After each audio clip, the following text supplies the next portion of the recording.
ის რაც გამოცემას გადაურჩა და მხოლოდ პირად მიმოწერებშია აქ თითო არსო მნიშვნელოვან ამბავს გვიყვება სტრიქონებს შორის კი ხშირად იმალება დღემდე უცნობი ისტორიები. რა უნიკალური ექსპონატებია დაცული ხელნაწერთა ეროვნულ ცენტრში ამას საზოგადო მოღვაწეთა პირადი ფონდების საცავლის მცველი ესმა მანიაგროტყვის დილოშიდობისა, დილობარო, ჩვენ ახარ დილიდან. ჩვენ დავისაუბროთ ძალიან ბევრ საინტერესო ისტორიაზე, მაგრამ მანამდე გვაინტერესებს ზოგადად როგორ ხდება ეს ნივთები სამუზეუმო ექსპონატებად და ზოგადად როგორც იქცევა არტეფაქტებად.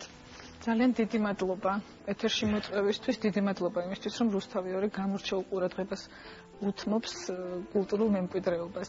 მოდით ერთი პირადი ფაქტით დავიწყებ, როდესაც თავიდან პირველი მას არქივი მომცეს დასამუშავებლად, ეს იყო მე-20 საუკუნის პუბლიცისტის მწერლის საზოგადო მოღვაწის არქივი.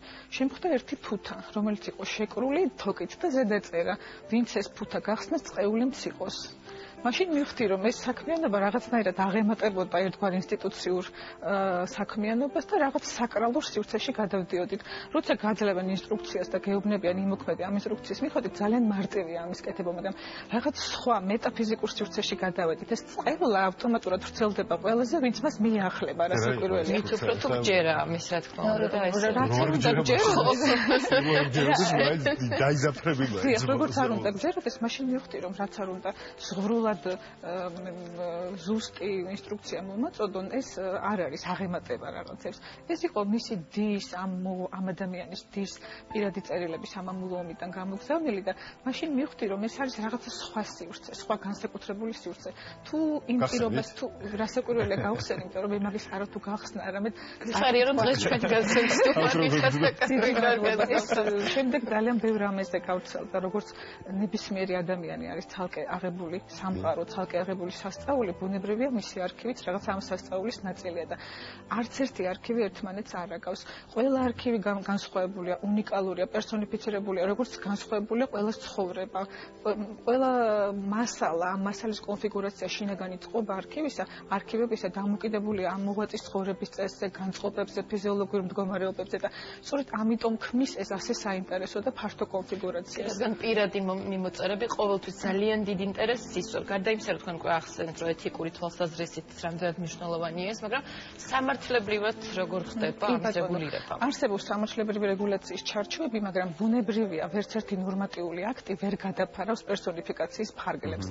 როგორ თქვა, ეს ესეთი ფართო სივრცეა, ფართო სპექტრია, არის ანდერძები, პირადი დამოკიდებულებები, პირადი განწყობები, შენ ავტომატურად არქივარიუსი, ვინც ვალდებულია არათუ წაიკითხოს, არამედ აღწეროს, ყველა პერსონალია ამოწეროს, ყველა ტოპონიმის ხაზი გაუსვას, რაობა განსაზღვროს, ავტომატურად ექცევა იმ კონკრეტული ადამიანის სიკეთის, იმ კონკრეტული ადამიანის ცხოვრების პირად ინტიმურ ველში. ამას რასაკვირველია, ძალიან ბევრი ინფორმაცია მოაქვს, ძალიან ბევრი სიახლე მოაქვს, ძალიან ბევრ მიმართულებას აკმაყოფილებს კარგად გაგებული ცნობის მოყარებისა. არა პროტესტებენ ხოლმე გასაჯაროებას საინტერესო აქცენტი დასვით სხვათა შორის. პირადი არქივი მას შემდეგ ხდება საინტერესო და აქტუალური, რაც ეს მოღვაწე გარდაიცვლება და გარდაცვალება კიდევ უფრო საკრალური ეტაპია ადამიანისა და ზოგადად ეს ჩვენთან მოდის უფრო შთამომავლების სურვილით, მემკვიდრეების სურვილით, მაგრამ არსებობს ისეთი არქივები, რომლებსაც მემკვიდრეების გრიფები ადევს. აი კონკრეტულ მაგალითზე რომ ვისაუბროთ ივანე ჯავახიშვილის არქივი დამუშავებულია მისი შვილის მიერ და რამდენიმე ერთეულს ადევს ასეთი გრიფი. არ გაიხსნას და არ გაიცეს ასეთი. თუმცა საარქივო საქმის თვალსაზრისით ეს ყველა ერთეული არის აბსოლუტურად ღია, ყველა ერთეული უნდა იყოს ხელმისაწვდომი, მაგრამ ადევს შვილის გრიფი. ეს ძალიან საინტერესო ამბავია. გარდა ამისა, ძალიან საინტერესოა ის, რომ პერსონალურ მონაცემთა დაცვის თვალსაზრისით კიდე რაღაც დილემების წინაშე ვდგებით.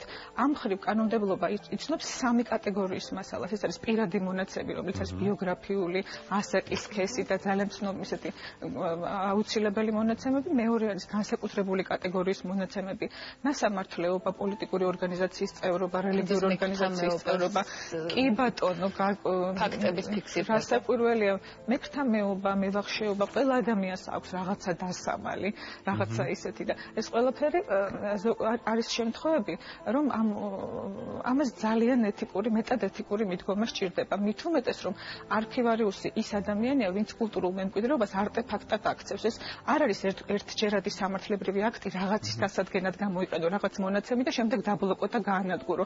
არქივარიუსი განსაზღვრავს ამა თუ იმ ფურცლის, ამა თუ იმ პირადი წერილის რეტროსპექტულ საზრისს ზოგადად და ეს შემდეგ რჩება ისე როგორც რაობასაც მე მივანიჭებ და ჩემი კოლეგები ის რჩება საუკუნოდ. ეს კონკრეტულ მაგალითად ვისაუბროთ, მაგალითად ვაჟას ანამნეზი. კი ბატონო, ხდების მაჩანაწერებს მის მიერ შესრულებული. კი ბატონო, ეს ძალიან გრძნობიარე ერთეულია ვაჟას ანამნეზი, გრძნობიარე იმის გამო, რომ ზოგადად ჯანმრთელობის დაცვის ჯანმრთელობის მდგომარეობის შესახებ მასალები ისეთი აი ფაქის დამოკიდებულებებს იმსახურეს, მაგრამ ვაჟა საკუთარი ხელით ავსებდა ამ ანამნეზს, დილას შუა დღეს საღამოს პულსს, სუნთქვას, ტემპერატურას აკონტროლებდა და სუნთქვას რასაკვირველია, თვითონ და ჩამოწერილი. ეს დაახლოებით თვეზე მეტხანს გრძელდება, მიმდინარეობს ამ ანამნეზის წარმოება და ყველაზე მგრძნობიარე მომენტი ის არის, რომ 27 ივლისს შუა დღეს წყდება ეს ამბავი ვაჟა-ფშაველას გარდაცვალების დღეს და ეს ისეთი წარმოუდგენელი განცდა, როცა შენ ხელში გიჭირავს და აკონტროლებ.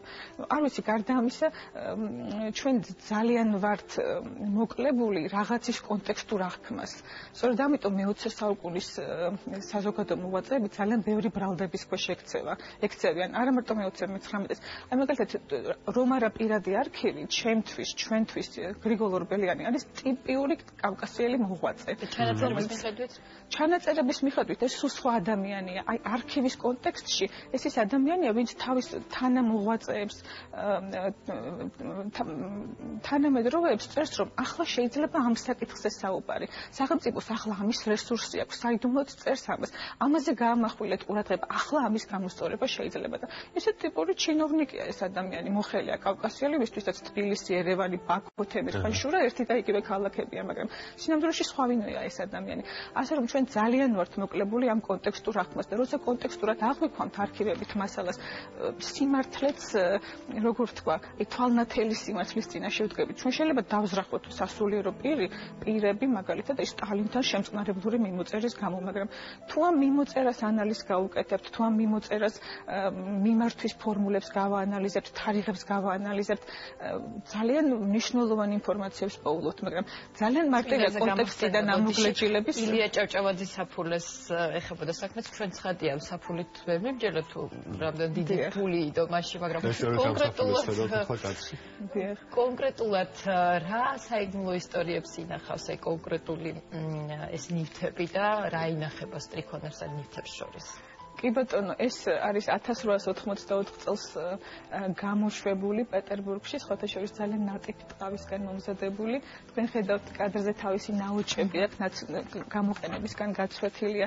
ვინც ის ახლა დიდი ხანი არ არის გამოცემიდან ილიას აღსასრულამდე და შეიძლება ბოლო დღესაც გულის ჯიბეში ედო და ეს ძალიან გრძნობიარია იმის აღქმა, რომ ეს მისი პირადი ნივთია, მისი ნაქონი პირადი საფულე გახლავთ. საინტერესო რა გაგიწერეთ, რომ დაუმზადებია მოსაწვევი ბარათი სადილზე, წვეულებებზე და ზედ მენიუს მიუწერია. შეგვიძლია ამის მიხედვით ვისაუბროთ, რომ დემოკრატიული იყო, როგორი იყო ეს წვეულება და თუნდაც ხო, აი საინტერესო მენიუ თავადაც. კი ბატონო, ძალიან საინტერესოა ეს მენიუ, ეს ერთგვარად დემოკრატიული პრინციპია სუფრისა, დაძალება აკრძალული, სმა სურვილი სამეფო, ასეთი მინიშნება აქვს, უკუღმართი მრავალჟამიერი და ამდაგვარი სიმღერები აკრძალულია. თვითონ არის ცივი მენიუც, შემწვარიც, კრილეულიც არის უკუღმართი მრავალჟამიერი, მაყulis ესეთი ესთეტური რაღაცა წერია, მაყulis ფელამუში და ნაყინვი და საინტერესო ასევე მიხეილ მამულაშვილის წერილებია ძალიან საინტერესო, რომლებიც მორთული იყო ყვავილებით, ჰერბარიუმი იყო ერთგვარი, ხო? დიახ, ძალიან მრავალფეროვანი მასალა ინახება და ულამაზესია, შერჩენილი აქვს თავისი გვირგვინების ფერები და სიხასხასე. საინტერესო ის არის, რომ ნებისმიერ მიერ შემთხვევაში როგორი დამუშავებულიც არ უნდა იყოს ეს მასალა, სტრიქონებსა და სტრიქონებში ყოველთვის რჩება რაღაცა, გამომცემას ყოველთვის გამორჩება ხოლმე. საინტერესოა, შეიძლება არ იყოს ტექსტუალური მასალა, მაგრამ აკანკალებული ხელი, გადასხმული ყავა, გადახაზული ფრაგმენტი ყოველთვის იძლევა უფრო მეტ ინფორმაციას, ვიდრე ვთქვათ, გამოცემული ფრაგმენტი და ეს ხიბლი საარქივო მასალას ყოველთვის აქვს, რომლის გათვალისწინებაც აუცილებელია. და ასე თქვენ გაქვთ საოცარი ექსპონატი, პირველი დედაენის ყალიბი, კლიშეები, ხო, აბას როგორ რითიც კლიშეები, ეს არის 1920 წლის დედაენის გამოცემის კლიშეები და თქვენ ჩვენ ხედავთ როგორ რთული იყო ტექნიკურად წინა საუკუნეებში საგამომცემლო სასტამბო საქმიანობა. ეს არ არის დედაენის პირველი გამოცემის კლიშე, ეს არის 1920 წლის გამოცემისა, თუმცა ჩვენთან ინახება ოსკარ შმერლინგის დედაენის ილუსტრაციები და გაცილებით ძველი ექსპონატები, ასე ჩვენ წელთაღრიცხვამდე პირველი საუკუნის კერძოდ გულისხმობ ჰომეროსის ოდისეის ფრაგმენტი. ეს საინტერესო იმით არის, რომ არქივს, იმდენად არის პირადი არქივი საინტერესო, რომ შეიძლება ჩვენს წელთაღრიცხვამდე მესამე საუკუნის ჰეროდოტეს ისტორიის ფრაგმენტიც მოყვეს, პაპირუსი მოყვეს, ეს გრიგოლ წერეთლის სამეცნიერო ინტერესებში შედიოდა და ბუნებრივია მის არქივში დაცულია 170-ზე მეტი პაპირუსი. აი ხმენ ამას კადრში. აი ეს ყველაფერი როგორ ხდება ხოლმე თქვენთან? ანუ არსებობს სპეციალური მიმართულება, ძალიან მაღალი სამოქალაქო კულტურა უნდა ქონდეს ადამიანს, რომ ეს ასე გაიმეტო. ეს ამას სპეციალური სამოქალაქო აღზრდა ჭირდება კულტურულ მემკვიდრეობის ამ მიმართულებას რაღაცნაირად დახვეწა ჭირდება. ჩვენს დაწესებულებაში არსებობს სპეციალური მიმართულება, რითაც მოიზიდება ეს არქივები და რაღაც ერთგვარი მონიტორინგი ტარდება, რომელ მასალას, რომელი მოღვაწის პირად არქივს აქვს კულტურულ მემკვიდრეობად ქცევის პოტენციალი. ყველაფრის შენახვა რასაკვირველია, ესეთი არ არის მიზანშეწონილი, ყველაფრის არტეფაქტად ქცევა არ არის მიზანშეწონილი. ამიტომაც ჩვენთანაც დაწესებულებაშიც მონიტორინგი ტარდება სპეციალურად და მხოლოდ ამის შემდეგ გადაწყდება რა იქნას დაცული და რა არა. კარგია რომ ამალდოს თუნდაც ოჯახის წევრების შეგნება, რომ ეს მხოლოდ მათი ოჯახის წევრების ისტორიაა და ეს ახლა პირადი არქივის ინსტიტუციონალიზაცია, უნივერსალიზაცია ხდება სწორედ მისი კულტურულ მემკვიდრეობად ქცევის ფორმით. ძალიან დიდი მადლობა. დიდი მადლობა საინტერესო საუბრისთვის, გემშვიდობებით და რა თქმა უნდა წარმატებას გისურვებთ. და კიდევ ბევრი სიახლით რა თქმა უნდა არაერთხელ მოხვალთ თქვენ კიდე ჩვენთან სტუდიაში და ჩვენ სიხარულით გელოდებით. დიდი მადლობა, ჩვენ კი გავნაგრძობთ.